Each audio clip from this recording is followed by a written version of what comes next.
and it drops to 10, you got to start that time all the way over. So you got to really do it, but you also can't do it too high either. You want to keep it in between. Most vegetables are between 11 and 15 pounds. So if you keep it right around there, you'll be okay. But again, if you drop it, you have to start over.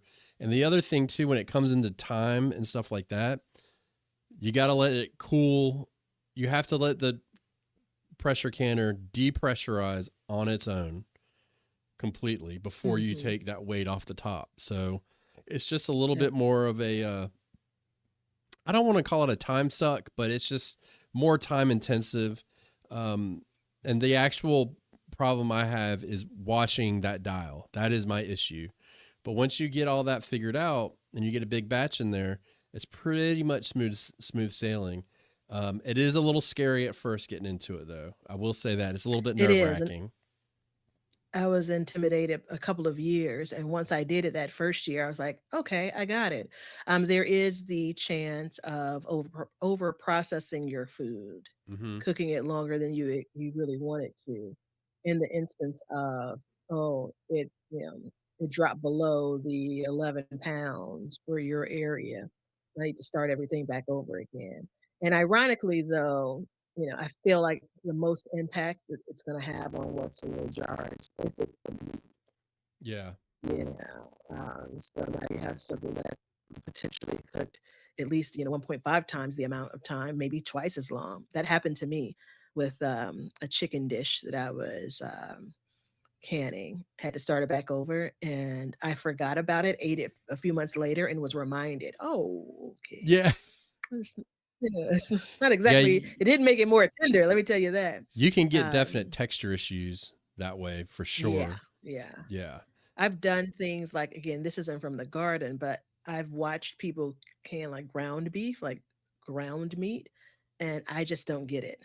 Yeah. Right? Like I've done ground like Italian sausage. That's very different than like a ground beef. And again, I don't know what I did wrong. I would comment, just to take a step back, like the price of entry.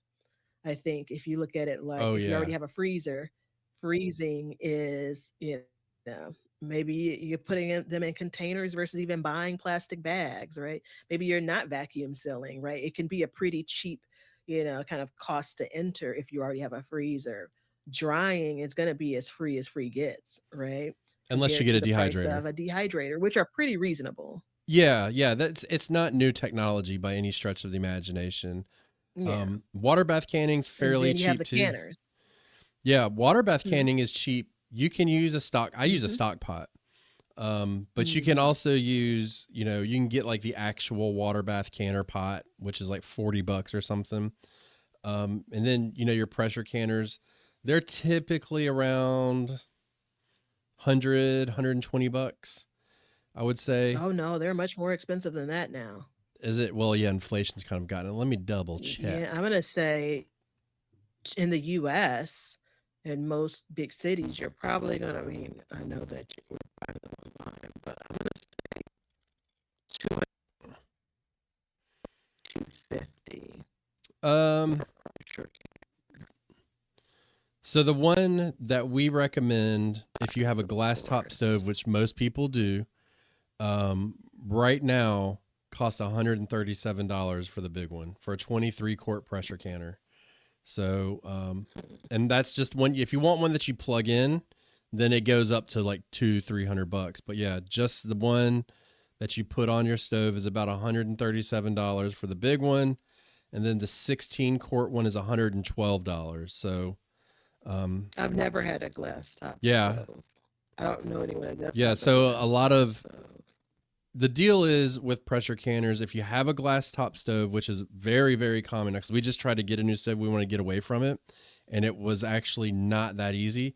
You have to use a specific stove or a specific canner, which is this Presto one that we have on our Amazon list, which will work on any stove.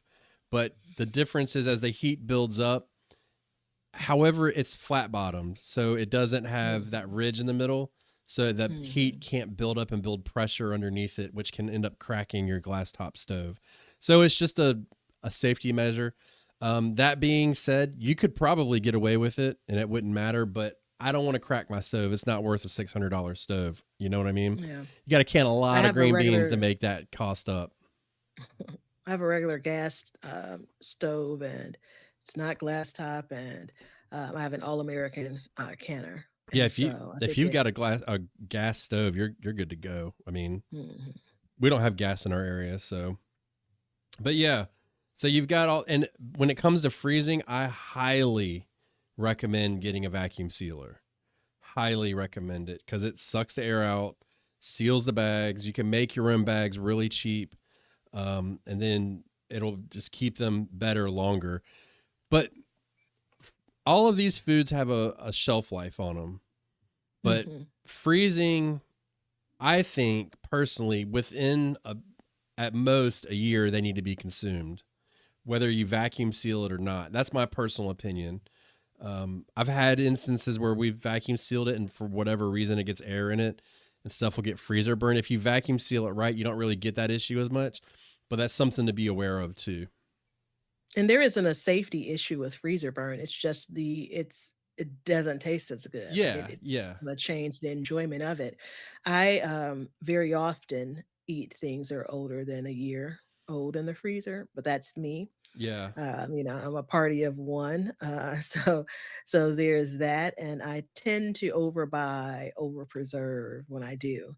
It's kind of like all in or not at all, like last Right. season when it came to preserving. I did do a bit of preserving. I did mostly water bath canning, and then I did some freezing, was what, and maybe a little bit of just irregular drying.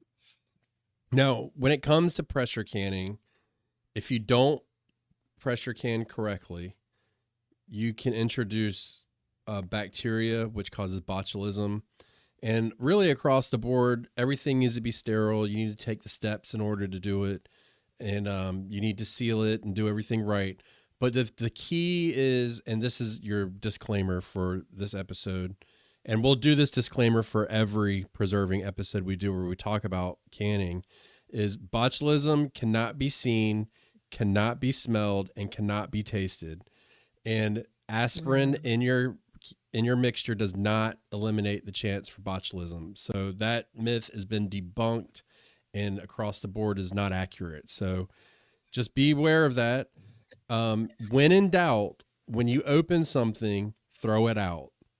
When in doubt, throw it out. We live by that. It's not worth it. It's okay. It's just a jar of green beans. You're going to be all right. You know what I mean? Like, just be careful. Yeah, So, one of my I've played around with a few different recipes for salsa, and it's probably 2 years old, and it's in, like, a 12-ounce jar. It's one of those unique, it's not 8, it's not 16.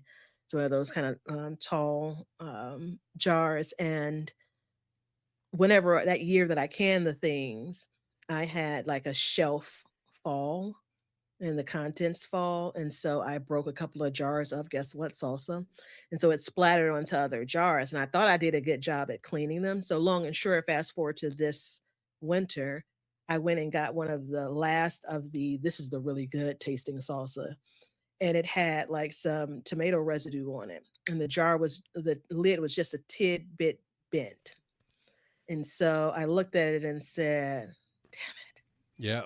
I opened the jar, threw out the contents because I don't know if that salsa that's on the outside of that jar ever came from the inside of that jar, Yeah. or if it came from the spillage, or and then the dent probably is what really sealed the deal for me. And it just for 12 ounces of salsa, it just wasn't worth it. So Yeah. I tossed it out. And that's the right move. And that And was something that wasn't even about necessarily that it, was water bathed or pressure canned. I'm pretty sure I water bathed it, but it's just the general thought of the safety steps that you need to take, the safety measures, which kind of brings us to when you think about looking at your garden. Also think about when you talk about what are we going to be preserving and how we're going to be doing it. Do you have the right material? Do you have the right, utensils and such? yeah. And that's key, really, because there's some people that must love preserving. I'm not one of them. Like, I love to have the end product, but I'm not humming in my kitchen when I'm preserving. And with that in mind, there are a lot of things that could come up. It's kind of Right. like as the roadblock for me to slow me down and delay my canning, my freezing, my dehydrating, all of those things. So to remove those barriers is really important for me. If I look up and say, damn it, I don't have any more jars, right? Sure, I hope that I'll default to just freezing whatever that is, but could I have taken advantage of the sale that happens every April? Probably so. No different than something as simple as, freezer bags, or I remember a couple of years ago, I had to rush and order the plastic bags that I use for vacuum sealing. Excuse me. Oh, Bless we you. thought we were 100% um, still recovering.